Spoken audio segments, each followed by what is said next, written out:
আসসালামু আলাইকুম। এখন দেখবেন সংবাদ শিরোনাম। বগুড়া ও ফেনীতে খালেদা জিয়া তারেক রহমানের পক্ষে মনোনয়নপত্র সংগ্রহ। মুক্তিযোদ্ধা ও জুলাই যোদ্ধাদের সম্মিলিত প্রচেষ্টায় দেশ গড়ার আহ্বান বিএনপির ভারপ্রাপ্ত চেয়ারম্যানের। অবৈধ অস্ত্র উদ্ধার ও সন্ত্রাসী গ্রেফতারে শুরু হবে যৌথ অভিযান, জানালো ইসি। সুষ্ঠু নির্বাচনে সহায়তা দেওয়ার আশ্বাস তিন বাহিনী প্রধানের। নির্বাচনী সংকটের সমাধান দেখছেন সিনিয়র সাংবাদিকরা। বিএনপির কাছে চাইলেন নিরাপত্তা ও বাক স্বাধীনতা। গঠনমূলক সমালোচনাকে স্বাগত জানালেন সালাউদ্দিন। দিল্লিতে বাংলাদেশ ভবনের নিরাপত্তা নিয়ে ঢাকার উদ্বেগ, প্রয়োজনে মিশন ছোট করার ইঙ্গিত উপদেষ্টার। ভারতের বক্তব্য প্রত্যাখ্যান। হাদির উপর গুলি চালানো ফয়সালের ভারতে পালানোর তথ্য কৌশল হতে পারে বলছে পুলিশ। এখনো নিশ্চিত নয় তাদের সবশেষ অবস্থান। সুদানের সন্ত্রাসী হামলায় নিহত 6 বীর সেনার জানাজা হল ঢাকা সেনানিবাসে। নিজ নিজ জেলায় রাষ্ট্রীয় মর্যাদায় দাফন। এতক্ষণ শুনছিলেন সংবাদ শিরোনাম, এখন দেখবেন বিস্তারিত। ত্রয়োদশ জাতীয় সংসদ নির্বাচনে অংশ নিতে বিএনপি চেয়ারপারসন বেগম খালেদা জিয়া ও ভারপ্রাপ্ত চেয়ারম্যান তারেক রহমানের পক্ষে মনোনয়নপত্র সংগ্রহ করা হয়েছে। ফেনী 1, বগুড়া 7 আসনে খালেদা জিয়া ও বগুড়া 6 আসনে তারেক রহমানের পক্ষে মনোনয়নপত্র সংগ্রহ করেন নেতাকর্মীরা। আসন 3টিতে বিপুল ভোটে বিজয়ের প্রত্যাশা জানিয়েছেন তারা। এছাড়া সারা দেশেই দিনভর চলে মনোনয়নপত্র সংগ্রহ কার্যক্রম। আসন্ন সংসদ নির্বাচনে বগুড়া 7 আসনে ধানের শীষের প্রার্থী 3 বারের সাবেক প্রধানমন্ত্রী ও বিএনপি চেয়ারপারসন বেগম খালেদা জিয়া। তার পক্ষে মনোনয়নপত্র সংগ্রহ করতে দুপুরে জেলা নির্বাচন অফিসে যান বিএনপি নেতাকর্মীরা। এ সময় উপস্থিত ছিলেন সাবেক সংসদ সদস্য ও বিএনপি চেয়ারপারসনের উপদেষ্টা হেলালুজ্জামান তালুকদার লালু। মনোনয়নপত্র সংগ্রহ শেষে নেতাকর্মীরা বলেন, বেগম খালেদা জিয়াকে ভোট দিতে অধীর আগ্রহে অপেক্ষা করছেন নির্বাচনী এলাকার মানুষ। দ্রুত তার সুস্থতা কামনা করেন নেতাকর্মীরা। গাবতলী শাহজাহানবাসী যারা আছে এরা অধীর আগ্রহে আছে, সাধারণ জনগণ যারা তারাও অধীর আগ্রহে আছে। কবে এই 12ই ফেব্রুয়ারি আসবে, কবে ম্যাডামের জন্য তারা ভোট দিবে। আপনারা সবাই দোয়া করবেন, ইনশাল্লাহ আমরা দেশমাতা বেগম খালেদা জিয়া যেন বগুড়া 7 এলাকা থেকে নির্বাচন করে নির্বাচিত হয়ে দেশ এবং জাতির সেবা করতে পারে।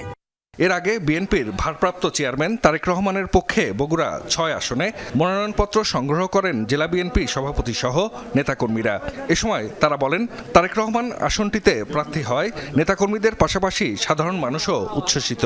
রেকর্ড সংখ্যক ভোট পেয়ে বিএনপির ভারপ্রাপ্ত চেয়ারম্যান বিজয়ী হবেন বলে আশাবাদ জানান তারা। নির্বাচনের পরিবেশ ক্ষতিগ্রস্ত করে এমন সব ধরনের কর্মকাণ্ড কঠোরভাবে দমন করতে আইনশৃঙ্খলা বাহিনীকে নির্দেশ দেওয়া হয়েছে, জানিয়েছেন ইসি কমিশনার মোহাম্মদ সানাউল্লাহ। বিকেলে আইনশৃঙ্খলা সংক্রান্ত সভা শেষে এক ব্রিফিংয়ে তিনি বলেন, অবৈধ অস্ত্র উদ্ধার ও সন্ত্রাসীদের গ্রেফতারে মাঠ পর্যায়ে যৌথ অভিযান শুরু হবে। প্রার্থীদের নিরাপত্তা নিশ্চিত করতে পুলিশের পক্ষ থেকে আলাদা প্রোটোকল প্রস্তুত রয়েছে বলেও জানিয়েছেন তিনি। বেলা 12টার খানিক আগে নির্বাচন কমিশনে পৌঁছান সেনা, নৌ ও বিমান বাহিনী প্রধান। শুরু হয় বৈঠক, যাতে নেতৃত্ব দেন প্রধান নির্বাচন কমিশনার। দুপুর 2:30টার দিকে আবারও সভা। এ দফায় উপস্থিত ছিলেন পুলিশ, বিজিবি ও আনসার সহ প্রশাসনের বেশ কয়েকজন ঊর্ধ্বতন কর্মকর্তা।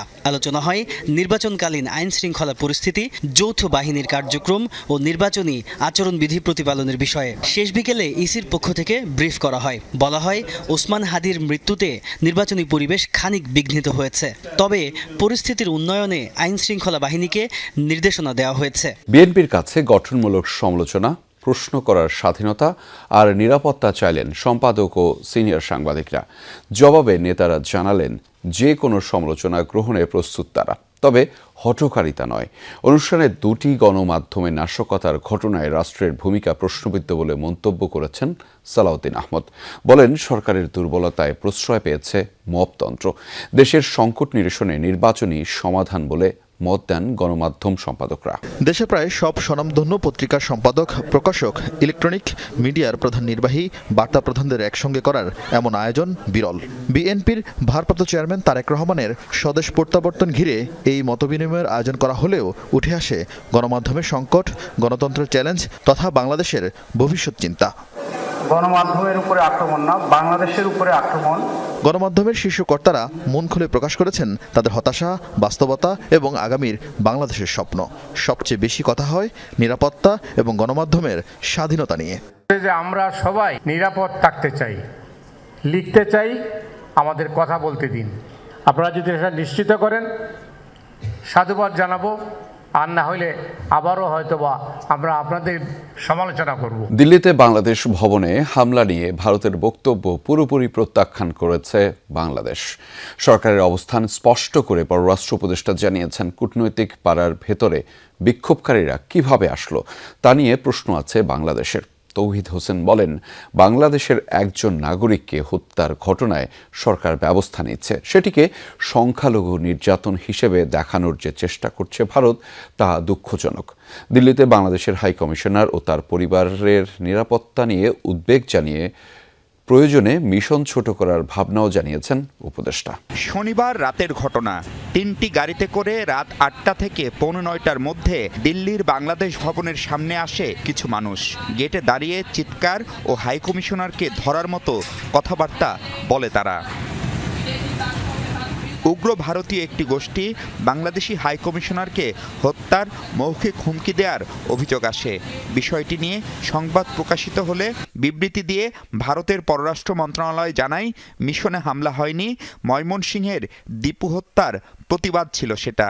দিল্লির এই অবস্থান কিভাবে দেখছে ঢাকা জানতে চাওয়া হয় বাংলাদেশের পররাষ্ট্র উপদেষ্টার কাছে। ভারতীয় প্রেস নোটে যে কথা বলা হয়েছে এটা সম্পূর্ণভাবে আমরা প্রত্যাখ্যান করি। বিষয়টি যত সহজভাবে উত্থাপন করা হয়েছে আসলে অত সহজ না। আমাদের মিশন, বাংলাদেশের মিশন কূটনৈতিক এলাকার গভীরে অবস্থিত। হিন্দু চরমপন্থী সংগঠনের 25 বা 30 জনের একটা দল এত দূর পর্যন্ত আসতে পারবে কেন একটা স্যানিটাইজড এলাকার মধ্যে? তার মানে তাদেরকে আসতে দেওয়া হয়েছে। চাণক্যপুরীর মতো স্পর্শকাতর কূটনৈতিক এলাকায় এমন ঘটনায় বাংলাদেশ মিশন ও কূটনীতিকদের নিরাপত্তা নিয়ে অসন্তুষ্ট ঢাকা। উসমান হাদির হত্যাকারীরা দেশেই আছেন নাকি ভারতে পালিয়ে গেছেন তা 9 দিনেও নিশ্চিত হতে পারেনি আইন শৃঙ্খলা বাহিনী। নিশ্চিত হতে পারেনি হত্যার মোটিভও। পুলিশ বলছে, ভারতে পালিয়ে যাওয়ার তথ্য তাদের কাছে নেই। হত্যাকারীদের অবস্থান নিশ্চিতে এবং গ্রেফতারে বাহিনীগুলো সর্বাত্মক চেষ্টা করছে। ঘটনার মাস্টারমাইন্ড হিসেবে নজরদারিতে আছে অনেকেই। সারা দেশের মানুষের দোয়া আর চিকিৎসকদের প্রাণান্তকর চেষ্টা ব্যর্থ করে দিয়ে না ফেরার দেশে পাড়ি দিয়েছেন ইনকিলাব মঞ্চের মুখপাত্র শরীফ উসমান হাদি। সিঙ্গাপুর থেকে মরদেহ ফিরিয়ে এনে লাখো মানুষের কান্না আর ভালোবাসায় শনিবার দাফন করা হয় হাদিকে। এর মধ্যেই পেরিয়ে গেছে প্রকাশ্য দিবালোকে হাদিকে গুলির ঘটনার 9 দিন। গ্রেফতার করা হয় শুটার ফয়সালের বাবা মা, স্ত্রী, বান্ধবী সহ 10 জনকে। কিন্তু অধরাই থেকে যায় ফয়সাল এবং তাকে বহনকারী মোটরসাইকেল চালক আলমগীর। সকালে ঢাকা সেনানিবাসের কেন্দ্রীয় মসজিদে হয় সুদানের নিহতদের জানাজা। পরে রাষ্ট্রপতি, প্রধান উপদেষ্টা, 3 বাহিনীর প্রধান এবং জাতিসংঘের পক্ষ থেকে ফুলেল শ্রদ্ধা জানানো হয়। জানাজায় অংশ নিয়ে সফররত জাতিসংঘের প্রতিনিধি জানিয়েছেন, শান্তি রক্ষায় বাংলার বীর সেনাদের আত্মত্যাগ শ্রদ্ধাভরে স্মরণ করবে বিশ্ব। লাল সবুজ জাতীয় পতাকা আর জাতিসংঘের নীল রঙের পতাকায় আবৃত বাংলার বীরদের কফিন। বিশ্ব শান্তি রক্ষায় তারা উৎসর্গ করেছেন জীবন। সুদানের আবেইতে সন্ত্রাসীদের বর্বরোচিত ড্রোন হামলায় নিহত সেই 6 শান্তিরক্ষীর মরদেহ শনিবার পৌঁছায় বাংলাদেশে।